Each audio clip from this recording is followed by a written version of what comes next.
अस्सलाम वालेकुम नाज़रीन, आज 28 फरवरी है। मैं आपका दोस्त नदीम अकरम हाजिर हूं मिडिल ईस्ट की 15 बड़ी अहम खबरों के साथ। रीजन में हालत बेहद संगीन है। ईरान के आसमान खुले हैं, लेकिन अमेरिका का फौजी जमावड़ा तेज है। ट्रंप डील की बात भी कर रहा है और जंग की धमकी भी दे रहा है। चीन ने न्यूक्लियर बातचीत में शामिल होने से साफ तौर पर इनकार कर दिया है। वहीं पाक अफगान सरहद पर हालात ओपन वॉर जैसे हो गए हैं। मिसाइल, ड्रोन और बॉर्डर पर गोलीबारी की खबरें हैं। यानी डिप्लोमेसी भी जारी है और जंग का साया भी गहराता जा रहा है।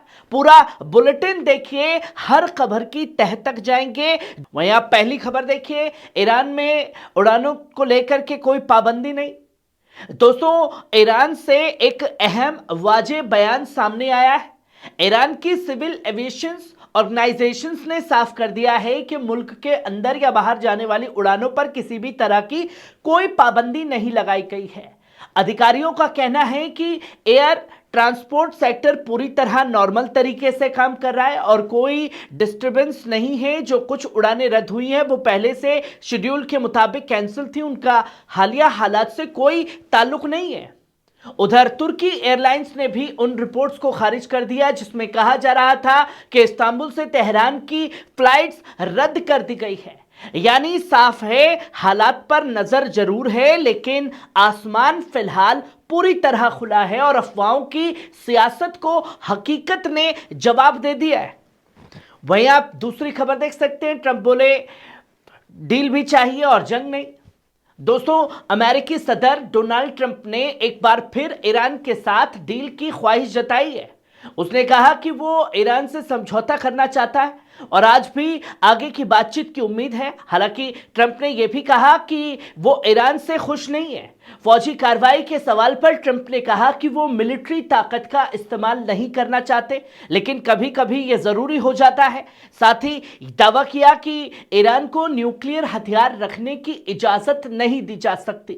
दूसरी तरफ जिनेवा में ईरान अमेरिका के दरमियान तीसरे दौरे की गैर मुबाशिर बातचीत हुई, जिसमें ओमान ने बतौर वसीत अहम किरदार निभाया। ओमानी वसीत के मुताबिक कुछ पेशकदमी हुई है।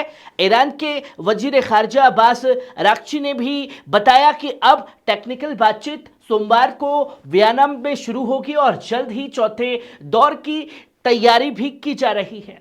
वहीं आप ये तीसरी खबर देखिए, चीन का साफ इनकार, ट्रिपल न्यूक्लियर बातचीत में अभी शामिल होना नाइंसाफी।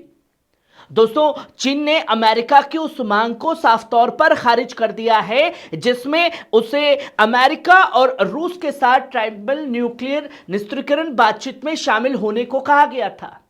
चीनी विदेश मंत्रालय के प्रवक्ता माओ निंग ने कहा कि इस मरहले पर चीन को इन बातचीतों में शामिल करना गैर मुनासिब, गैर मंतकी और नामुमकिन है। उनका कहना है कि चीन की न्यूक्लियर ताकत अमेरिका और रूस के मुकाबले कहीं कम है। चीन ने यह दोहराया कि अमेरिका, जिसके पास बड़ा न्यूक्लियर जखीरा है, उसे पहले अपनी जिम्मेदारी निभानी चाहिए। इससे पहले भी बीजिंग साफ कर चुका है कि इस स्टेट पर वो ऐसी किसी बातचीत में शामिल नहीं होगा। यानी बीजिंग का पैगाम वाजे है, बमबारी के बगैर बातचीत नहीं। वहीं आप ये चौथी खबर देखिए, गजा पर फिर हमला, 7 शहीद, खान यूनुस और बेत लहिया में तेज गोलीबारी की खबरें। दोस्तों, गजा से आज सुबह एक बार फिर दर्दनाक खबर सामने आई। रिपोर्ट्स के मुताबिक फज्र से पहले अब तक इजरायली फौज की गोलीबारी में 7 फलस्तीनी शहीद हो चुके हैं। कब्जा करने वाली फोर्स ने उत्तरी गजा के बेत लाहिया और गजा सिटी के जैतून इलाके में फायरिंग की।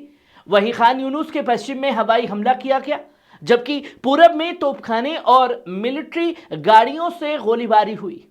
इजरायली फोर्स ने खान यूनुस और अल बुरेज कैंप में पुलिस पोस्ट को भी निशाना बनाया।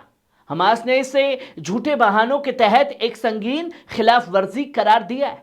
यह हमला उस सीजफायर एग्रीमेंट की खुली उल्लंघना बताया जा रहा है जो अक्टूबर 2025 में हुआ था। हालात एक बार फिर संगीन होते नजर आ रहे हैं। वहीं आप ये पांचवी खबर देखिए, रूबियो का इजराइल दौरा टला। दोस्तों, अमेरिकी वजीर खारजा मार्क रूबियो का इजराइल दौरा फिलहाल टाल दिया गया है। जो सफर शनिवार को होना था अब अगले हफ्ते होगा। अमेरिकी स्टेट डिपार्टमेंट के मुताबिक रूबियो ने 2 और 3 मार्च को इजराइल जाएंगे, जहां ईरान के मसले पर अहम बातचीत की जाएगी। इसके साथ साथ लेबनान की सूरत हाल और राष्ट्रपति डोनाल्ड ट्रंप की गजा पीस प्लान पर भी चर्चा होगी। यह दौरा ऐसे वक्त में हो रहा है जब अमेरिका रीजन में बड़ी फौजी तैनाती कर रहा है। तेहरान के साथ तनातनी बढ़ी हुई है, हालांकि गैर मुबाशिर बातचीत का सिलसिला भी जारी है। वहीं आप ये छठी खबर देखिए, लेबनान का 2 टुक पैगाम। दोस्तों, लेबनान के सदारती जराये के हवाले से बड़ी खबर आई है। साफ कहा गया है कि बेरूत को चुनाव टालने की कोई बाहरी दरख्वास्त नहीं मिली और अगर मिले भी तो उसे कबूल नहीं किया जाएगा, क्योंकि यह मुल्क का सियासी और अंदरूनी मसला है। हुकूमत ने वाजे किया कि पार्लियामेंट्री चुनाव अपने दस्तूरी वक्त पर ही होंगे। जराये का कहना है कि जब तक कोई कुव्वत काहिरा यानी असाधारण रुकावट ना हो, चुनाव में कोई बाधा नहीं है। साथ ही यह भी कहा गया कि हथियार, जंग और अमन का फैसला सिर्फ लेबनान का सियादी हक है, किसी बाहरी दबाव से जुड़ा नहीं है। यह बयान ऐसे वक्त में आया है जब पेरिस में लेबनानी फौज की मदद के लिए इंटरनेशनल कॉन्फ्रेंस होने जा रही है और इजरायली हमले जारी हैं, जो यूएन रेजोल्यूशन 1701 की खुली खिलाफ वर्जी बताया जा रहा है। वहीं आप ये 7वीं खबर देखिए, इराक कुवैत बॉर्डर पर फायरिंग की खबरें। दोस्तों, इराक की वजारत दाखिला ने उन खबरों को पूरी तरह खारिज कर दिया है जिनमें कहा जा रहा था कि कुवैत की तरफ से बसरा सूबे की एक बॉर्डर पोस्ट पर फायरिंग हुई है। हुकूमत ने साफ किया कि ऐसी कोई वाकया पेश नहीं आया। साथ ही मीडिया से दरख्वास्त की गई है कि खबरें सिर्फ आधिकारिक जराये से ही नकल की जाए और अफवाहों से बचा जाए, क्योंकि दोनों मुल्कों के भाईचारे वाले ताल्लुकात पर असर पड़ सकता है। वजारत ने यह भी कहा कि झूठी खबरें फैलाने वालों के खिलाफ कानूनी कार्रवाई का हक महफूज है, यानी बॉर्डर पर हालात नॉर्मल हैं और सोशल मीडिया की खबरों को तस्दीक के बगैर ना माना जाए। वहीं आप ये 8वीं खबर देखिए, ओमान का एक बड़ा दावा सामने आया। दोस्तों, ओमान के वजीर खारजा बद्र अल हुसैदी ने बताया है कि उन्होंने अमेरिकी नायब सदर जेडी वॉन्स के ईरान अमेरिकी बातचीत की पूरी तफसील और अब तक हुई पेशकदमी से आगाह किया गया है। बुसैदी ने कहा कि आने वाले दिनों में और भी फैसलाकुन तरक्की की उम्मीद है और उनके मुताबिक अमन अब हमारी पहुंच में है। यह बयान जिनेवा में हुई तीसरे दौर की गैर मुबाशिर बातचीत के बाद आया है, जिसकी वसीयत खुद ओमान ने की थी। ओमानी वजीर ने कहा कि काफी अहम प्रोग्रेस हुई है और मशवरा के बाद जल्द ही अगला दौर शुरू होगा, यानी बैकडोर डिप्लोमेसी जारी है और उम्मीद की किरण भी अब नजर आ रही है। वहीं आप ये 9वीं खबर देखिए, पाक अफगान टकराव हुआ ओपन वॉर में तब्दील। दोस्तों, पाकिस्तान और अफगानिस्तान के दरमियान तनाव अब बेहद संगीन मोड़ पर पहुंच गए हैं। शुक्रवार रात पाकिस्तान ने काबुल समेत कई बड़े शहरों पर हवाई हमले किए। धमाकों की आवाजें सुबह तक सुनाई देती रही, जबकि अफगान हुकूमत ने कहा कि पाकिस्तानी जासूसी जहाज अफगान फिजा में उड़ते रहे हैं। पाकिस्तान के वजीर दिफा ख्वाजा आसिफ ने इसे ओपन वॉर करार दिया, जबकि तालिबान के प्रवक्ता जबीहुल्लाह मुजाहिद ने कहा कि वो अब भी डायलॉग चाहते हैं। सरहद के टोरखम इलाके में गोलीबारी हुई, एक रिफ्यूजी कैंप भी निशाने पर आया और कई आम लोग जख्मी हुए। दोनों मुल्कों की फौजों ने दर्जनों सैनिकों के मारे जाने का दावा किया जा रहा है। इलाकाई ताकतें ईरान, सऊदी अरब और चीन सुलह की कोशिश कर रही है, मगर हालात बताते हैं कि यह झड़प अब एक खतरनाक बढ़ोतरी में बदल चुकी है।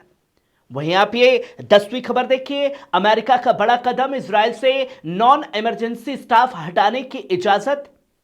दोस्तों, मिडिल ईस्ट में बढ़ते तनाव के बीच अमेरिका ने इजराइल में अपने गैर जरूरी एम्बेसी स्टाफ और उनके खानदानों को वापस लौटने की इजाजत देती है। यह फैसला उस वक्त हुआ है जब वॉशिंगटन ने ईरान पर हमले की धमकी दोहराई और इलाके में अपनी सबसे बड़ी फौजी तैनात कर रहा है।